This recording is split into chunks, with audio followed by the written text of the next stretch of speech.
That's a really good question. I think so. I think the biggest lesson working with these animals has been learning that you can set boundaries, and horses will respect that. But always being fair.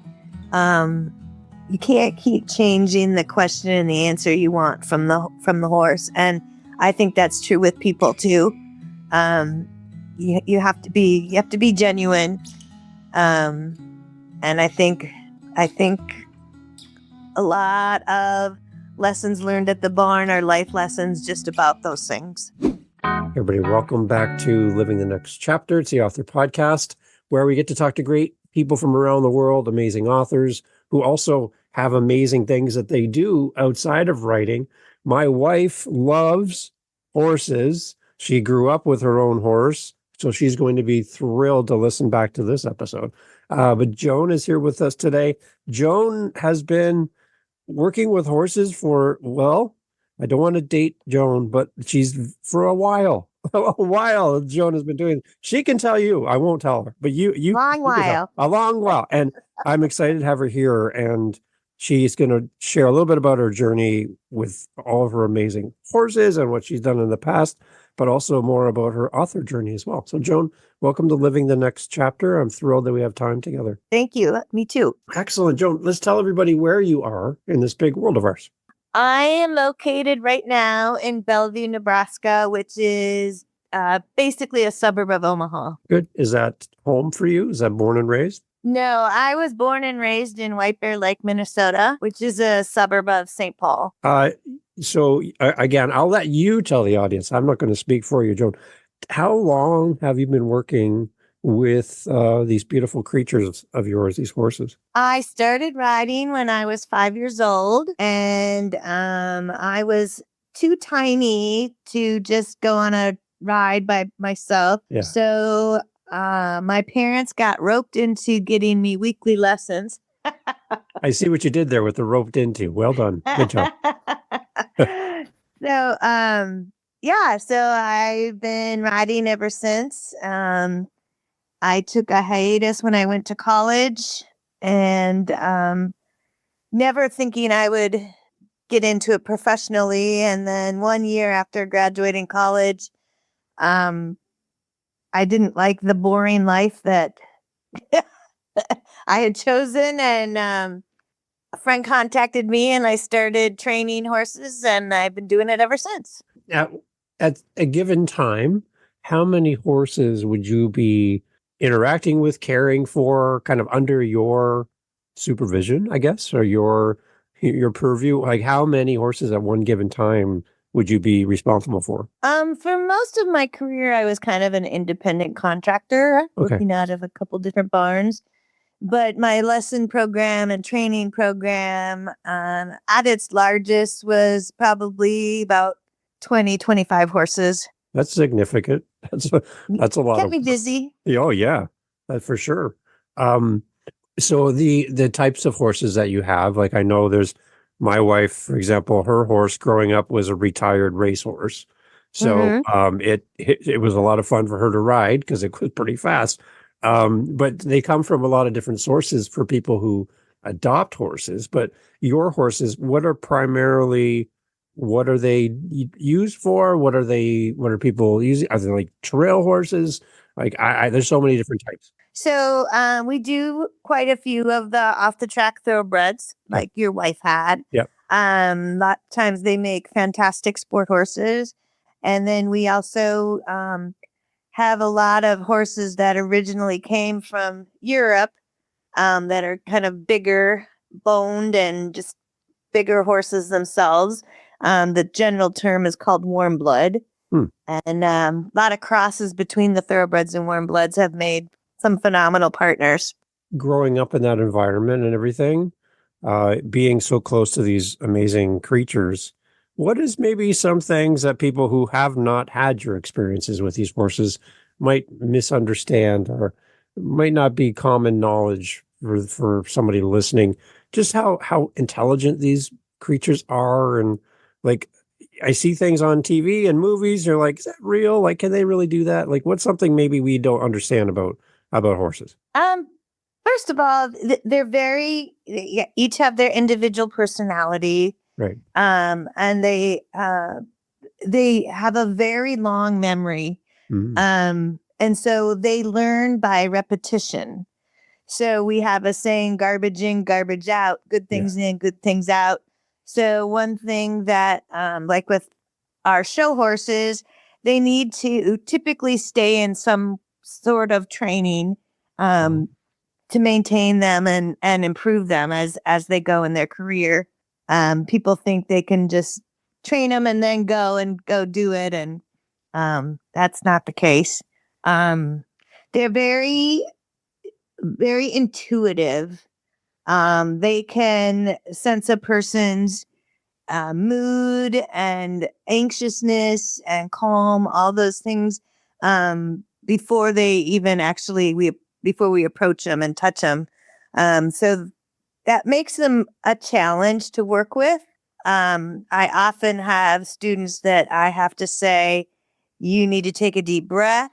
And they didn't realize they were basically channeling their nerves and their thoughts and their busy brain to their horse. And so it's just not a physical sport. It's also very mental. Yeah. And then the other side too, I love is when I've had conversations with people who have horses and they use the riding to help people who are having maybe physical, difficulties. There's a therapy side of it as well, mentally, right? There's a connection and a bond between humans and horses, right? I have a student, we recently got her own horse, and she's one of the younger ones of a large family, and her father was a veteran, and he knows nothing about horses, but when we got that horse, he gets up at 4 a.m, goes and works out, and then comes to the barn to have coffee with the horse.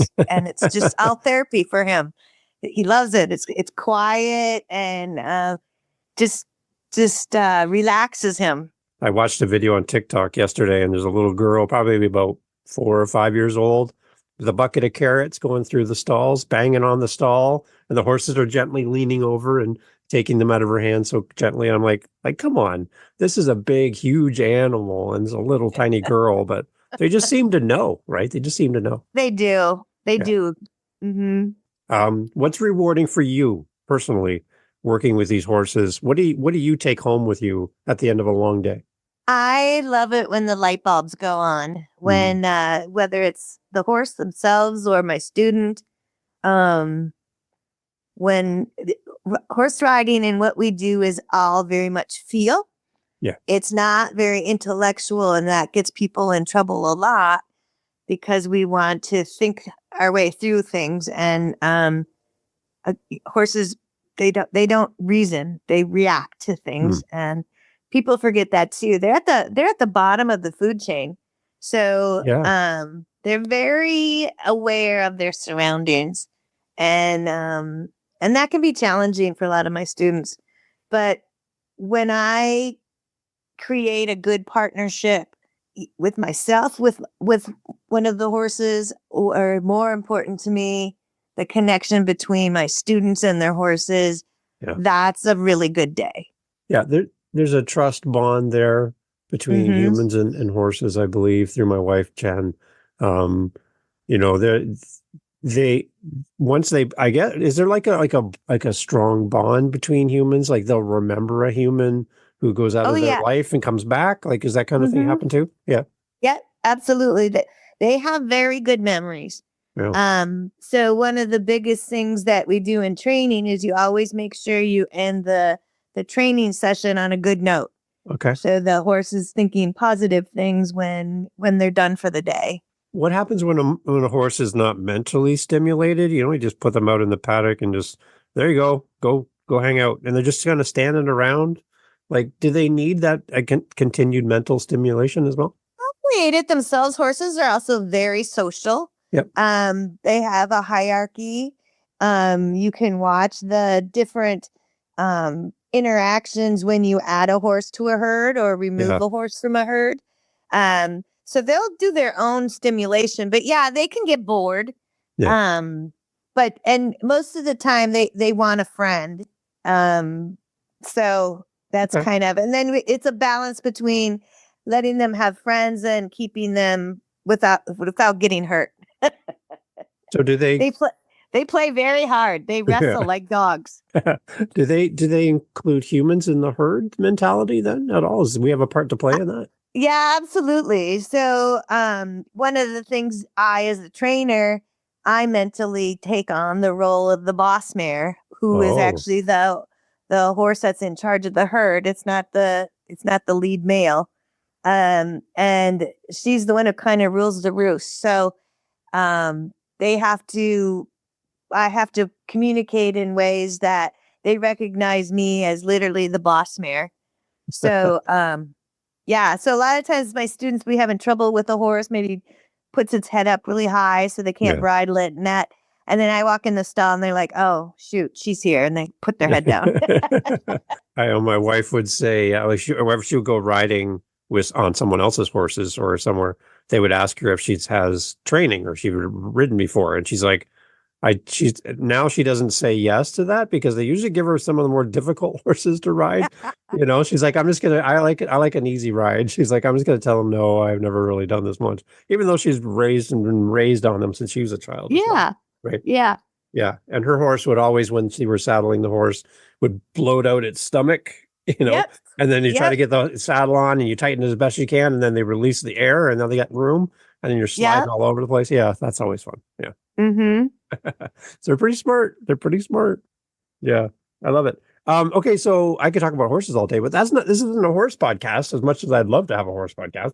And you'd be my ideal person for that, obviously, Joan. We're here to talk authorship and writing.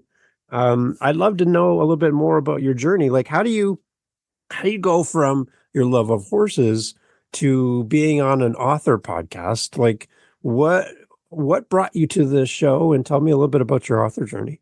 So actually, I think everyone was shocked that I didn't write a horse book as my first book. There you go. I've always wanted to be an author ever since I was a young girl. And I started thinking more about writing as my daughter grew up, went on to college out in Seattle and never came back home. So Yeah. I had more time, but taking care of my elderly parents.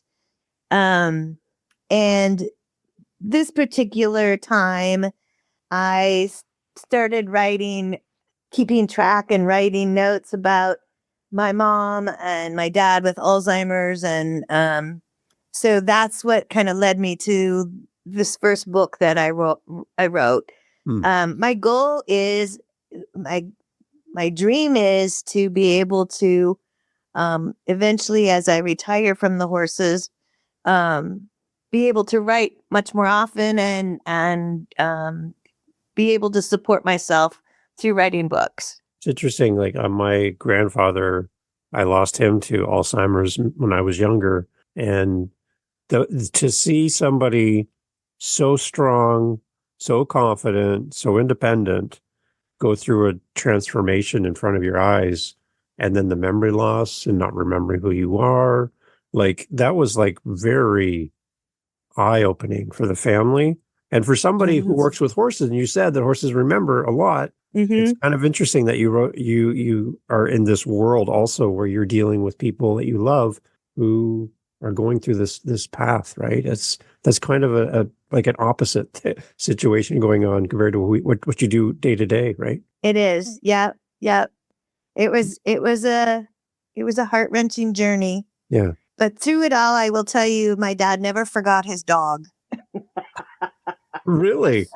We had an English Springer Spaniel, and we would bring him to the nursing home, and my dad would see the dog and he'd say, "Gunner, come." Nice. He didn't remember any of us, but he knew his dog. That's interesting. I like that.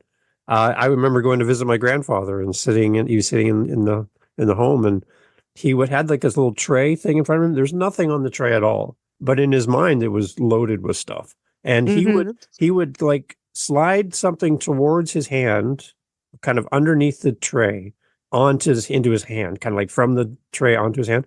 And he would like move his hand around. It was like moving stuff into his hand. And then he would close his fist and present it to you.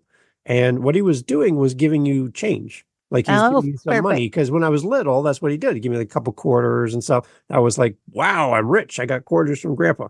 But he would do that and we'd still do it, even though I was an adult visiting him in the home. And he would do that. And it was like this moment when he was trying to communicate with us and share like that piece of us. And I'm like, wow. So every time I hear somebody talk about what you're talking about, I'm just like, my mind jumps back to that moment. Right? Yeah, absolutely. Right. Yeah. Alzheimer's pretty much takes people back to a certain time in their life. Yeah, right. So one of the things I learned dealing with Alzheimer's is you have to get really good and okay with lying. It's not worth upsetting the person, especially when their memory's starting to go but hasn't gone yet. Yeah. You get, like, my dad thought I was back in school, but he knew I didn't have a daughter then, and I just, Dad, you're right. I went back to school. You're right. It's okay. And made up something about school, and you could see him just relax and go, oh, okay. Yeah. Even though it wasn't true. Yeah. I remember that too. It would be like moments that he'd pull out of the air, and I'd have to look at my grandmother and she'd be like, that's when he was like 30 that happened. Yeah. I'm like, oh, okay. Well, I definitely wasn't around when he was 30, but okay, I'll play along. Right. Interesting. Yeah. So you're writing then. Tell us more about your first book. I know you have multiple things you're working on, but tell us about the first book and kind of a little bit more about what the readers are going to find out. So my first book is called The Adventures of the Last Wives Club. And my mom, in caring for my dad at the nursing home, my mom is very, very social, was very, very social. And she became good friends with some other women whose husbands were also there with Alzheimer's. And that was about the time the movie The First Wives Club came out. So they dubbed themselves the Last Wives Club. Oh. And they became each other's support through it all. And even after, and they would go out to dinner and they would do things. And so that was the nucleus for my book, and how life goes on after caring for a spouse, having raised your family and maybe had a career, and then being the caregiver for your spouse, and then that's all gone, then what? And that was something I felt my mom did really well with her friends about moving on. Yeah. So that's kind of where the idea of the book came. I like mysteries, and I like simple, quick, easy reads for people, like on an airplane or that. And so I wanted just a fun, entertaining book. But I really wanted to grasp the deepness of these women's friendship, even though they were all very different from one another. And so that's how the story kind of came about.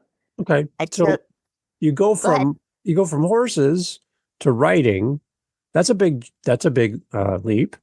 Yes.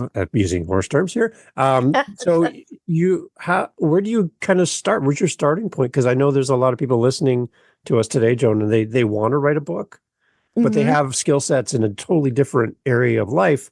And writing a book seems completely counter to or in addition to what they do. And so they got to learn something brand new in writing a book. How did you learn how to do what you did? I made a lot of mistakes.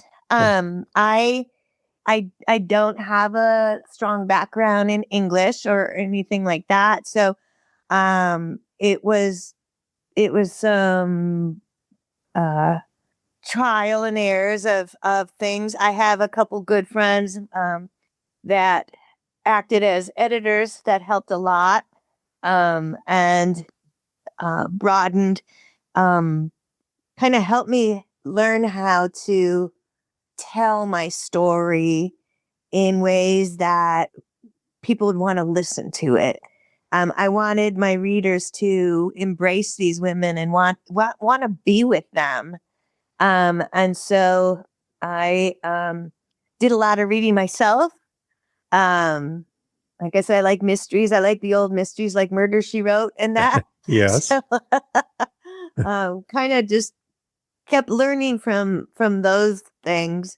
Um, and just the good thing we have now is the internet. So Yeah. some of the things that happened in the book I researched through the internet, and other things I researched. The story takes place on taking a train out to Seattle, and that I'd never taken a train, but my daughter was in school in Seattle, so they do say write about something you know. And so I chose a place that I could visibly imagine in my head things I'd seen so that I could put it on paper.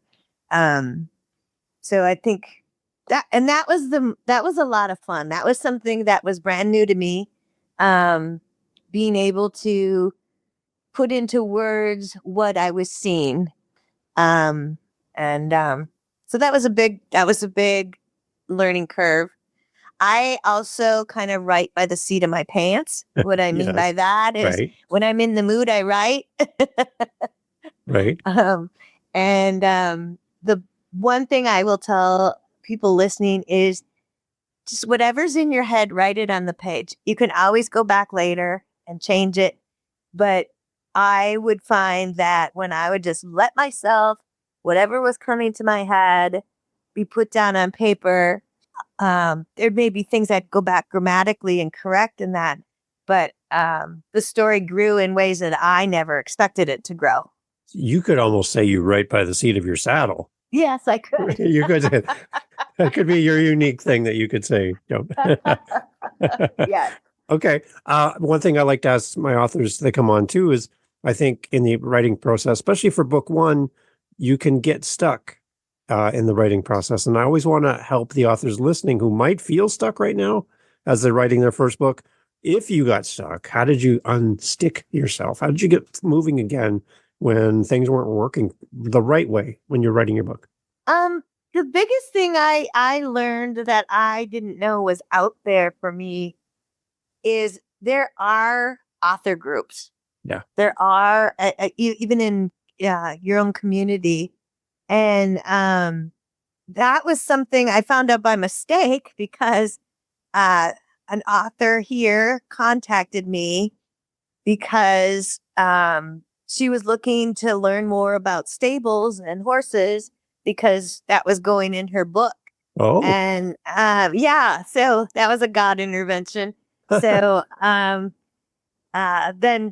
so she shared with me that there's these groups and that. And so we helped each other that way. And I would encourage anybody who wants to ride or listen to me, yeah. See,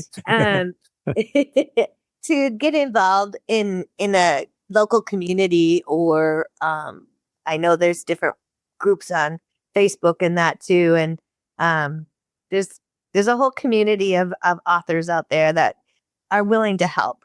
I think, yeah, community is probably the key part in that. And I think a lot of authors sometimes focus on just the fact that I want to do this myself, cabin in the woods, all by myself.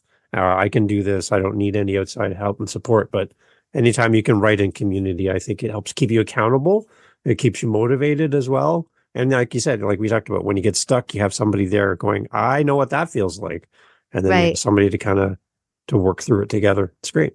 It's good stuff. Yeah, For the hardest thing is, and this is how I got introduced to you. The hardest thing for I think all of us writers is we're artistic, right? We're the Yeah. creators, and but the only way you become a successful author is if people buy your book. So Yeah. marketing is really hard. I think for most of us, and I think that's the other uh, goal that some of these authored groups and that can offer support and ideas and who's who of, and because a lot of times it's who you know. That seems to be a common thread for the guests on the show is they have all this great support during the writing process. They get all the way to the end. The book is published. They have a box of books on their dining room table now.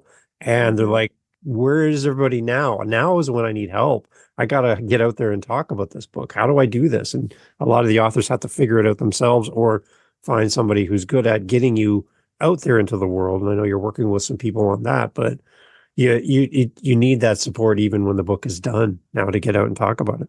Exactly. Yeah, and that's kind of why we created the show. We wanted this to be a home for authors to get in front of audiences and talk about your background. I'm sure there's people that are listening to us who have family members that have gone through Alzheimer's, and that's been part of their story. There's people listening to us who are listening at the barn right now as they're feeding horses going, oh my gosh, I have a new best friend in Joan. Like I get to talk to her. Like there's a bunch of different touch points beyond I have a book, please buy my book. We have all these different things through the podcast, right? So I'm very pro podcast because I have a podcast, but I think for authors, I think this is a great way to kind of hear your voice, connect with you in the story. And that's kind of what I want to do now, Joan. I want to talk more to the readers that are listening. We kind of touched on the story of your book. But if you could identify for me and the audience who you envision would really enjoy this first book of yours, who comes to mind? Tell me more about that person, because I want them listening to go, that's me, and have their hand raised. Who is that person who's going to love this book?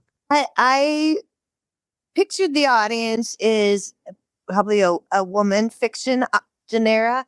Okay. But I've had men read it and really enjoy it as well. Probably those, I mean, the women in my book are older. Yep. So probably more adults that have been there. I've had people reach out to me because, like with you, they had a grandparent who had Alzheimer's, and then this just kind of resonated with them. Yeah. So again, and it's a light read. So I wanted it to be something that was uplifting as well, even with its twists and turns. And I wanted it to have some surprises. So that's really the group, kind of the adult women, maybe 30 and up. But like I said, I've had some other quite a bit younger women read it and get back to me and have really enjoyed it. So what kind of feedback are you getting from readers? What have you heard back to you as the author? The most fun I had is as the first people who actually wanted to read it, of course, were students of mine or parents of students of mine. And the most fun for me was because they would see me as they're reading the book and they'd be like, I can't believe you did that to so-and-so. Or I love that such and such happened. And so that was very fun. How much of the book is added to, and you've added to the story, and how much is realistic and actually happened? You're going to get a breakdown, a percentage of real versus an added storyline? Throughout the book, there's an underlying truth back to my mom and that group. But there's also probably, I would guess maybe 25-30% is the kind of real thing, and and then the rest. The characters the main characters that I wrote about, were driven from women that I knew. Like the main character, Marvel, she's a combination of probably my mom and an aunt of mine that I knew, that I was close to, and a friend's mom, and with all these characters together. So I think that's what helps people relate to these women in the book.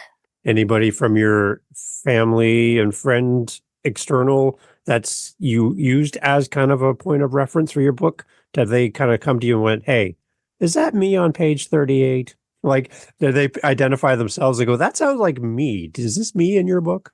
Well, all the four women are combinations of people, but So the fun part was people who do know me were trying to figure out who each woman was. Yeah. So they may be identified with some things, yes, Okay. but they weren't straight one Okay. person. Okay, that's good. That's good. Now, this is the beginning of your writing journey, right, John? Like there's more coming Yes. down the road, right? Can you give us a sense of a little bit more of what you're working on and maybe for readers what they can anticipate down the road? Yeah. So I'm hoping to work on a sequel. That was one thing about continuous sequels about it with these ladies. But right now I actually am writing a horse book. Oh, It's loosely based on a stable I grew up riding at. really? And uh the underlying tone of the book is bullying, Okay. and more like class bullying.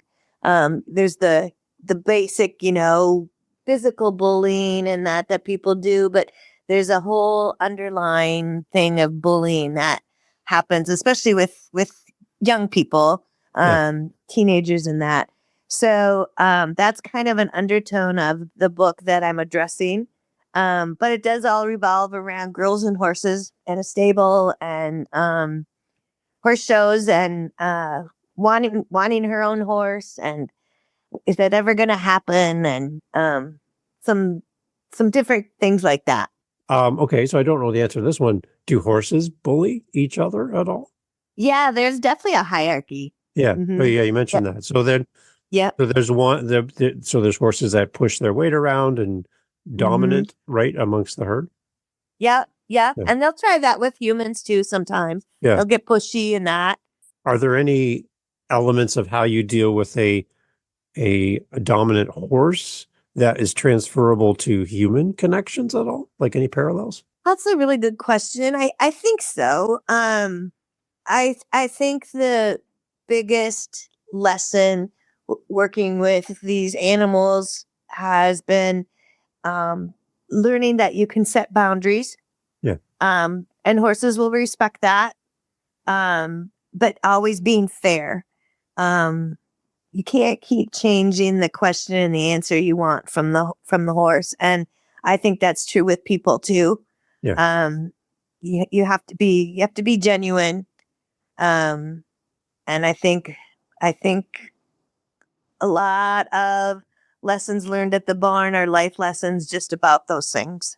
Do you think that safety plays into this whole thing about bullying and stuff? Because the bullies that I can think of in my mind from my past came from some pretty rough situations at home, didn't feel safe, and they're trying to act out kind of some kind of control over their situations because everything was uncontrollable at home. Horses need safety, right? Humans need safety. Does that play into an idea Yeah, around bullying then? yeah, absolutely.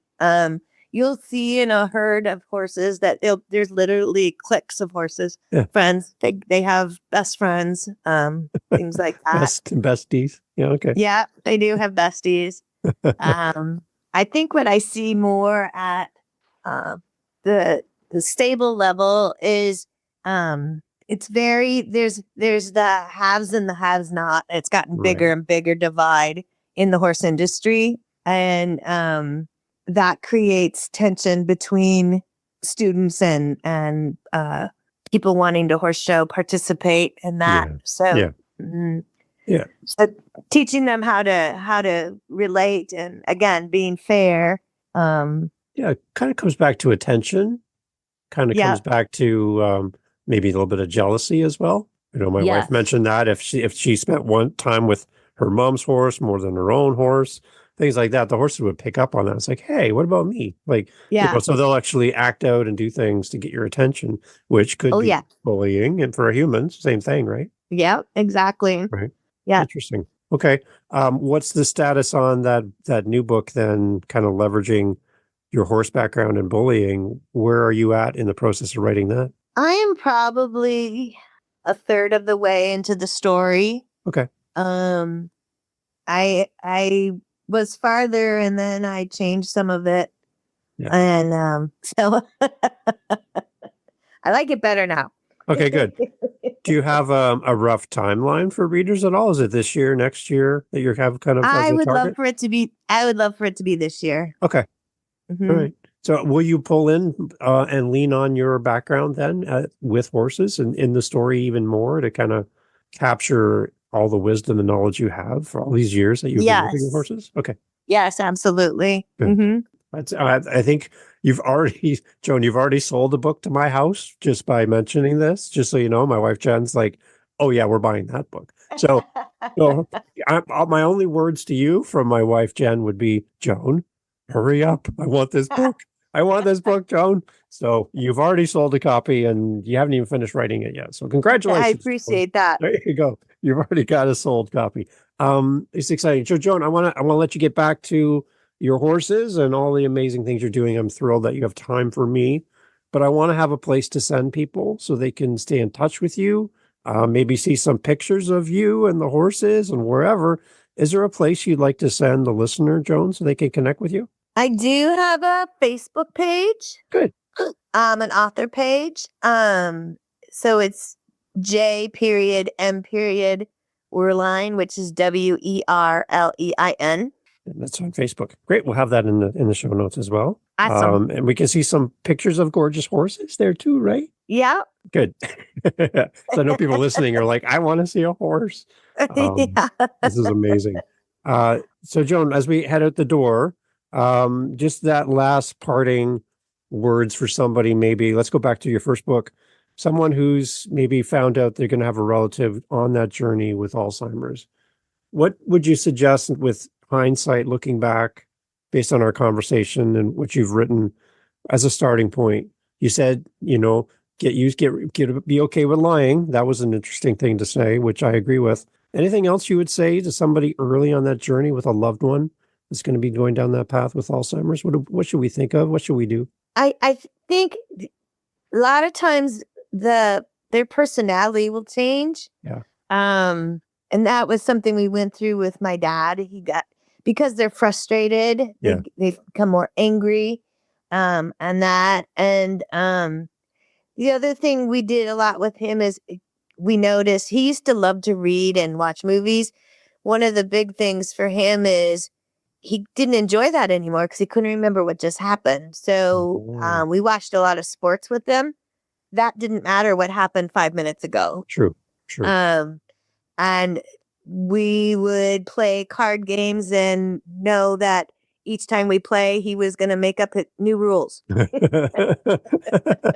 Well, yeah. And just kind of go with the flow and mostly just, be as present as you can. It's a daunting journey, but it's daunting for them too. And it can be very frustrating. Have a support group of your own. If people ask to help, let them help. Yeah. That was a big thing. My mom and I were doing everything. And then I just thought, we have people who want to do things. And so my niece would spend one day a week there and free up my mom, and a neighbor that we knew for years did the same thing. And those things are important because you have to take care of you too. Joan, that's great words of wisdom, and I'm sure people appreciate that. And they can find some friendship and companionship through your book as they do this path, and they get a good story as well, which I love. So, thank you for taking the initiative to write these books and share them with us. Looking forward to maybe having you back in the future to celebrate new projects. Please keep us in mind. Great. I'd love to have you back. Awesome.